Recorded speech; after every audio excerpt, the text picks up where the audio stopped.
My name is Callie Patrick with A Journey into Health, and today I am speaking with Chris Dewey, who is of Thirdpathway Acupuncture in Laramie, Wyoming, and a mentor and good friend of mine. So good morning, Chris. Morning. How are you doing today? I believe I'm doing well. Good, good. Did you get a refreshing night's sleep? Mostly, yes. Yes. Okay, great. So we're here today to talk about sleep, right? So Yep. first, please tell everyone a little bit about yourself, what you do, and how you help people. Well, I'm an acupuncturist, which means that's one modality within several. I practice from Oriental medicine, so I do life coaching, acupuncture, herbal support, Tuina, which is Asian body work, Qigong, which is energy work. You might think of that a little bit like Reiki, if some of your listeners are familiar with that. Tai Chi, meditation. So all of that lot goes into a package which we can call Oriental medicine. Great, great. And I do miss your Tai Chi classes, I gotta say. Great. So we're here today to talk about sleep. So and I know you've prepared a nice little slide deck for us. So from your perspective in that Oriental medicine perspective, to talk about why people these days have trouble sleeping.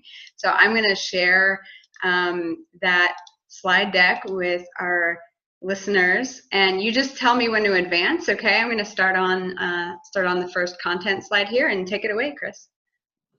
All right, so if we look at sleep from purely the Western perspective for the moment, most of us are familiar with these things, the reasons why we don't get sleep. We go to bed because we're worried and we're not sleeping. We go to bed angry at something and we're not sleeping. We go to bed because we got some decision to make, or we've got stresses that may lead to decisions. And those stresses, an acute stress is like you go to bed and you found out that, I know you had a car accident that day, and that's an acute stress. Or you got chronic stress because you feel like your job's always under threat and you don't feel like you can keep your job, or you're in a relationship that's not working the way you want. So all of these things can be either chronic or acute stresses. And then that can lead to, the idea of fight and flight, where we're under stress, so we're always getting adrenal hormones getting pumped into the system. And then, of course, we've got post-traumatic stress, which can be from events that have happened as adults, or things that go back into our childhood and we've never really resolved them. So all of these things can lead to sleep that's less than pure. Overworking, we are all used to that. We do it a lot. I've got a client right now who works at least a 60-hour work week and sleeps 3 hours a night. Been there, done that myself. Wow. And of course, when we overwork frequently, we don't eat well. We eat on the run, or we eat what we can grab hold of, or we're eating late at night and then going to bed.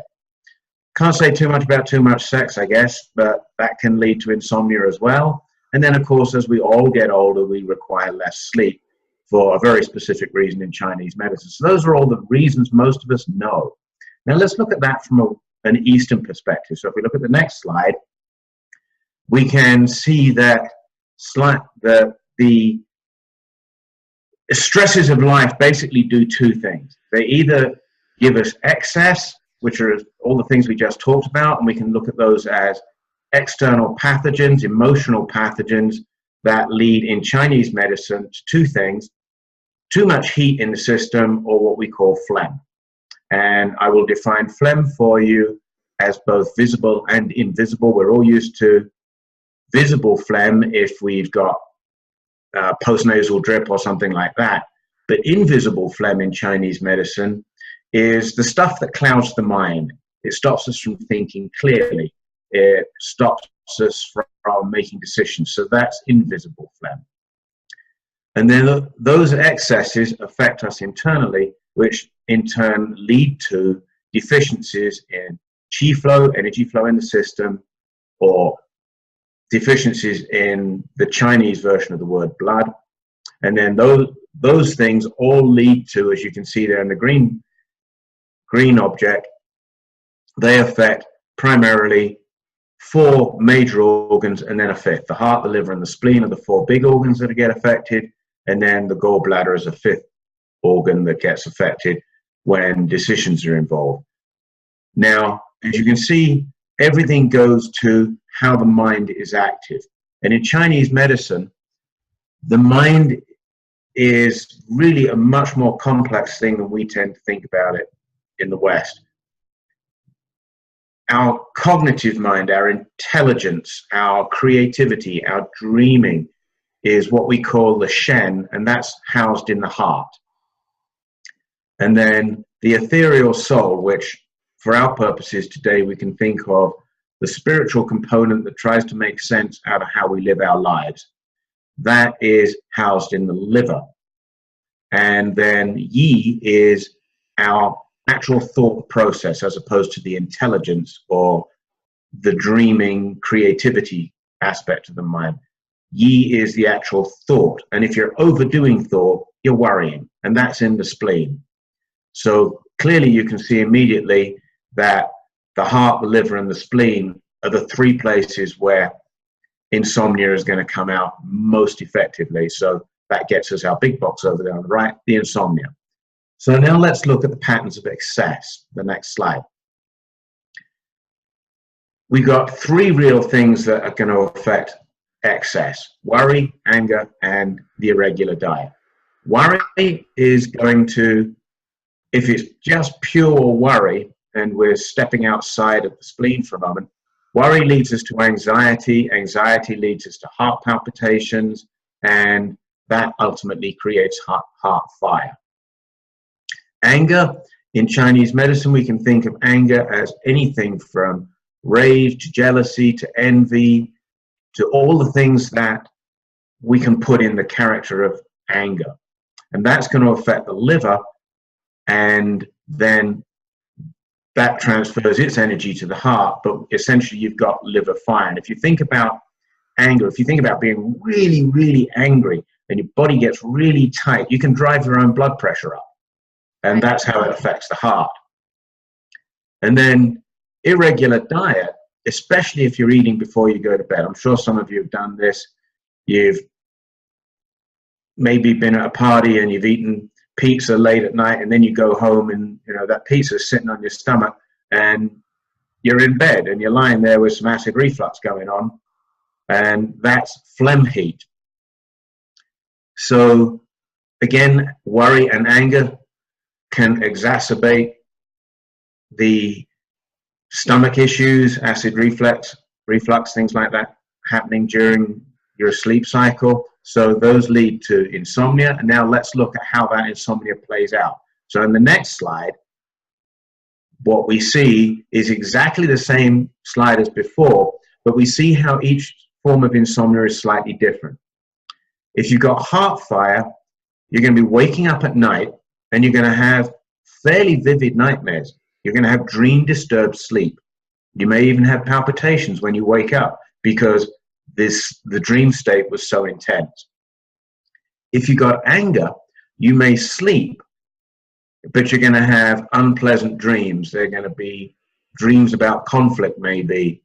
There are all sorts of different kinds of dreams that come out here, but you're going to sleep. You're not going to be waking up, so you're going to have restless sleep. If you've got the irregular diet and you've got phlegm heat, you're going to feel like you're getting some sleep, but it's restless sleep. So you wake up for a little bit and then you fall back asleep. So tossing and turning, you got lots of dream states going on. You may have a lot of dreams during the night, and you may even feel a chest tightness during your sleep cycle. So you can see in patterns of excess, we've got three very different patterns of insomnia. So now let's look at the patterns of deficiency. Chris, can I interrupt you for a second? Sure. This is really fascinating. So as someone who's experienced probably all of these things at one time or another, do you have a way to distinguish between what's a nightmare and versus what's an unpleasant dream? Like if somebody was trying to sort of figure out which of these lanes they fall into? Sure. I would say most of us are familiar with an unpleasant dream. We're going to dream through it. We're not going to wake up. And when we wake up after the dream, we're going to, that wasn't really particularly nice. We don't feel rested, and we just know we've had a disturbing dream. right? We don't wake up feeling comfortable. A nightmare invariably is going to wake you up with a start, and you're gonna be looking at the world. Oh my God, what's going on? What's going on? Where you're frightened. You wake up in a state of fear. So nightmares invariably wake us up, and they invariably have an enormous emotional charge once we've woken up. An unpleasant dream may act like a shadow for you during the day, or certainly during the morning, and you can feel that, but it's not something that's going to wake you up and you're going to have a cold sweat and, be looking for the monsters under the bed kind of thing. Yes, thank you. Thank you. You're welcome. So can we go on to the next slide, patterns of deficiency? Yes. So our emotions affect our organs, and essentially, as they affect the organs, they also affect chi, blood, and what we're going to call yin. So let's go back to worry. We said that thought, when we over worry, is in the spleen. And frequently what happens when worry affects the spleen is we get digestive issues. But in Chinese medicine, the spleen is the place where we make the components for blood. So if the spleen's not doing its job properly, we're not making good blood. And if we're not making good blood, the heart can't pump it well, which brings us back to a heart and spleen relationship and a blood deficiency, or causing a blood deficiency, which leads us to insomnia. If we're overworking, we're not getting a chance to rebuild the system. So again, in Chinese medicine and a little bit in Western medicine, when we overwork, we are taxing everything in the system and drawing on stress hormones to keep us going. This is why we drink so much coffee. We caffeinate our lives, and we think that's going to keep us going. We take stimulants to keep us going. But what we're doing in that process is draining the kidneys, draining the adrenal, which is, so we can talk about adrenal fatigue. And I'm sure you've run into clients, or you may know people yourself who have adrenal fatigue syndrome. This is because you're overdoing stuff and literally draining out the energy of the kidneys. In Chinese medicine, the kidneys are responsible for holding what we call the essence of life. And when you drain out the kidneys, you're draining your essential essence. Now, again, in Chinese medicine, kidneys are represented by the element water, and the heart is represented by the element fire. And kidneys control the heart because water controls fire. So if your kidneys are depleted, you immediately go into a state of heart fire. If that makes sense to you? Yeah, that's fascinating. So the heat that you've got is because you've got a kidney deficiency and a heart fire, which leads us to what we're going to call a yin deficiency, a false heat. And I said we had that gallbladder thing going on as a function of decision making. Now what's interesting here is the gallbladder gets its energy, the energy moves around each organ in the body every 2 hours. So the gallbladder gets energy between 1 and 3 o'clock in the morning.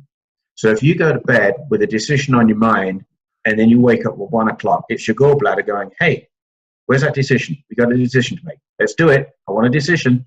And then you toss and turn and you're not making a decision. The gallbladder, because it's paired with the liver, also affects the heart. So you end up creating this chi deficiency. And the chi deficiency is simply the energy starts to get depleted because it's not making its nice cycle the way it should do. It's getting blocked somewhere, or it's just draining the chi out of your system. So you wake up feeling exhausted. And so you've got insomnia. So now if we see how those play out in the next slide. Chris, one more question about, yeah. I'm fascinated. So if someone has trouble making decisions, is that, does that sort of imply an issue with the gallbladder or energy in the gallbladder? In Chinese medicine, if somebody's, all right, from my perspective, if you are having decision-making issues, you got one or two things going on. The gallbladder is where we make our decision. It's the general of our army. It says, all right, everybody over there, go do that. The kidneys are responsible for following through on that decision. So if you lack the discipline, you've got the decision, but you can't do anything about it. You keep waffling backwards and forwards. That's a kidney issue more than a gallbladder issue.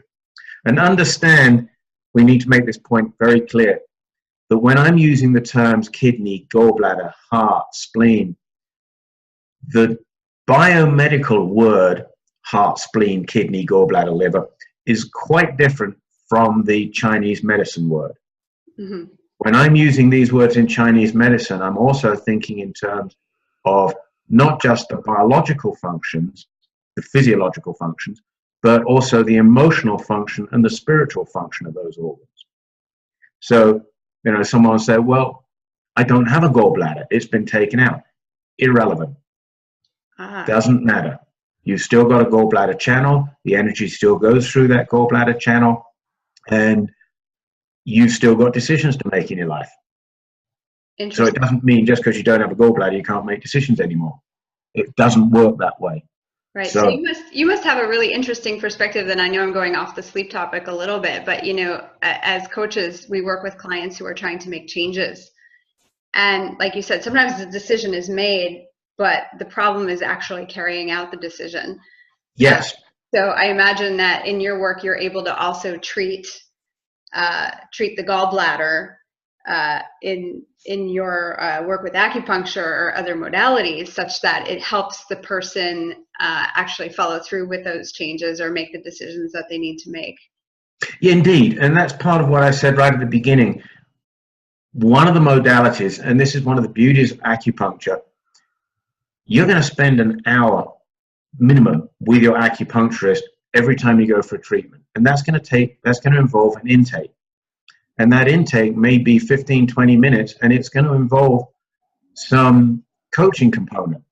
Mm-hmm. One of my clients right now is somewhat stressed.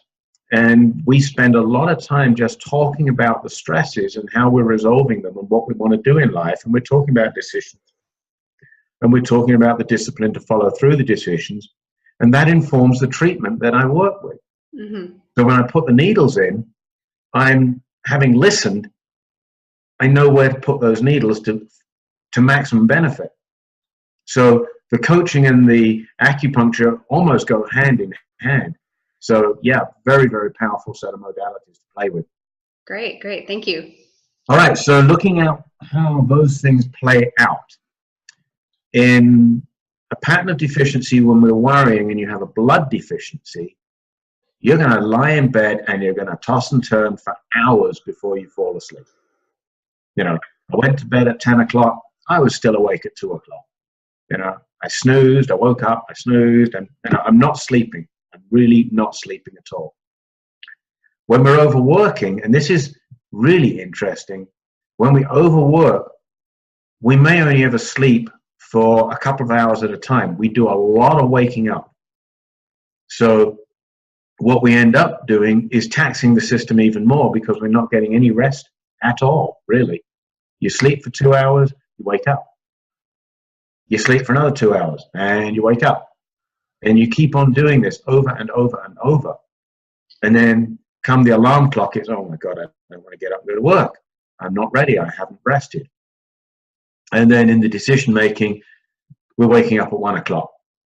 So, and frequently when people have insomnia, more than anything, I find people who wake up, they're waking up either at 1 o'clock, which is gallbladder time, or they're waking up at 3 o'clock, which is liver time. And, when we're stressed, we're going to be waking up at 3 o'clock.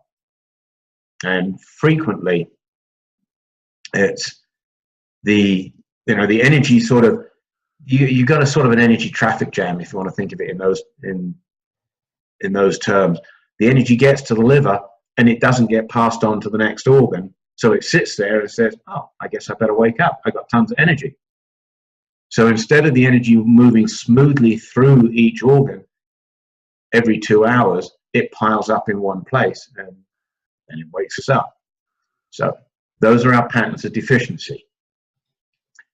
So now we got a couple of points on the body that are, we use them a lot for insomnia clients.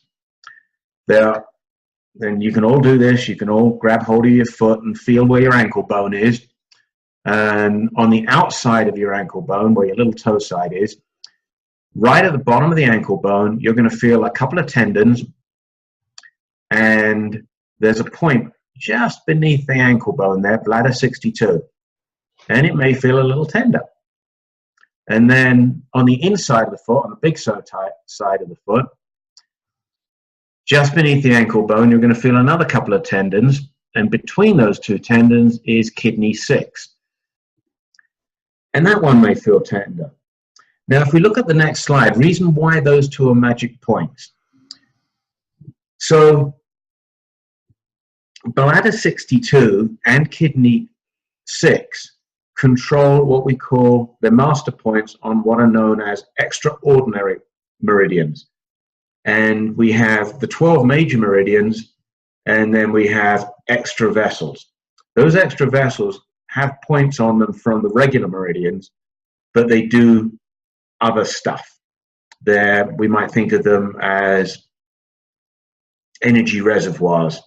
So they can either have not enough water in them or too much water in them. And we can open the gates on those reservoirs and allow the energy to flow somewhere else. Now, the interesting thing about both of these extra channels is if you look at the flow path, they all end up at the inner canthus of the eye at bladder 1. They all, that's their common point. Now, bladder 62 on the outside of the leg controls keeping the eyes open. And kidney 6 on the inside of the leg, going up to the inner canthus, controls the inflow, which is keeping the eyes shut. So if you're having trouble staying awake, then you want to reduce the energy that you've got. So you've got drowsiness, you can't stay awake. You want to stimulate the flow of bladder 62 so the eyes stay open and reduce the flow on kidney 6.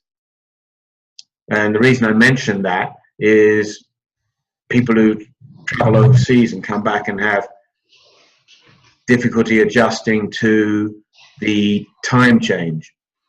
If you're having difficulty falling asleep because you're in the wrong time zone, then you work with bladder 62 and kidney 6. But in the insomnia state, we're having difficulty closing the eyes. So we want to stimulate the energy at kidney 6 and reduce the energy at bladder 62. And you can do this with your fingers, and you can think about just visualize in your mind. If you're having difficulty sleeping, you can put your hand on both of those points and visualize increasing the energy flow through kidney 6 and decreasing the energy flow through bladder 62. Now, I would normally do that with a needle, but I'm not going to fly all over the country sticking needles in everybody just to do this for you. I'm not licensed to do that anyway. I can only do this in Wyoming. So I'm sure some people wouldn't want the needles in them anyway. I'm sure they wouldn't. You know, I'm not going to knock on your door and come rushing through. Anyway, but you can do this with your hand, and you can hold those points, and basically you're doing qigong at that point. You're visualizing energy, and you're visualizing energy flow. So, Chris, does it matter which side of the body you're pressing on? Nope. You got two eyes, generally, most of us, and we got two legs, generally, most of us. So you can work either side. Okay, or both for extra credit. Yeah, it's not going to make any difference which side you go to, particularly. So, great. And I would say there's one other thing that I would throw into this mix that isn't part of this talk, or at least this slide deck, is that we use the needles as external points on the body, but we can also use Chinese herbs that can do the same thing. Calm the mind, calm the stomach, calm the spleen, soothe the liver, reinforce the kidneys, you know. And there are a whole series of Chinese herbal medicines, formulas, that are designed specifically for insomnia according to the presentation. So if you have a heart fire insomnia, I would treat it with a very different set of herbs than I would if you had, I don't know, a phlegm heat insomnia. Very different. So that gives you something to go with there. So how's that for you? Wow, I learned a lot, actually. That's really fascinating. Thank you for such an informative presentation. So what do you personally do to make sure you get a good night's sleep? I pace the house.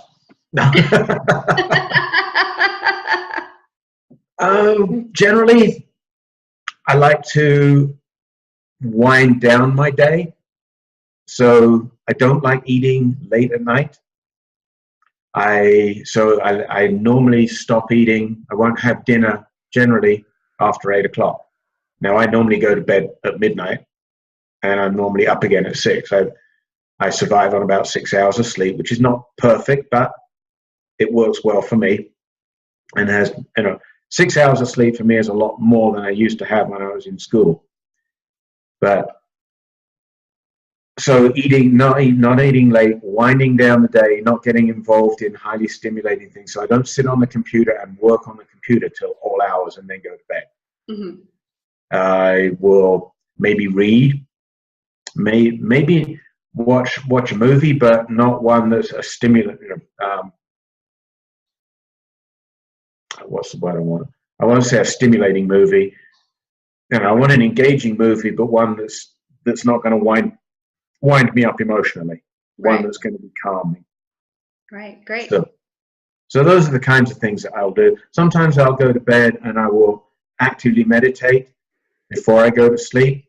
Now, if there's a decision that I need to make and I know that's going to wake me up, then one of the things you can do is you can go to bed, whatever time it is you go to bed, and meditate on having a decision, creating a decision, working with an answer. And one or two things are going to happen. You're either going to wake up at 1 o'clock with the answer, but actually one of three things. You're going to wake up at 1 o'clock with the answer. So you wake up, you write it down, you fall asleep, and everything's good. Or you dream about the answer in maybe an allegorical way. So I was talking to one of my clients a couple of weeks ago, and there's a decision to be made between family and business. And she was on a train and got off the train with her family and then got back on the train and didn't understand what that meant. We talked it out, and then it became pretty clear what the answer was. And the anxiety with getting on the train and leaving the family at the station, and so all of that was really good. And the other thing that can happen, of course, is that you just wake up and you go, oh, that's what I need to do. And you've got the answer.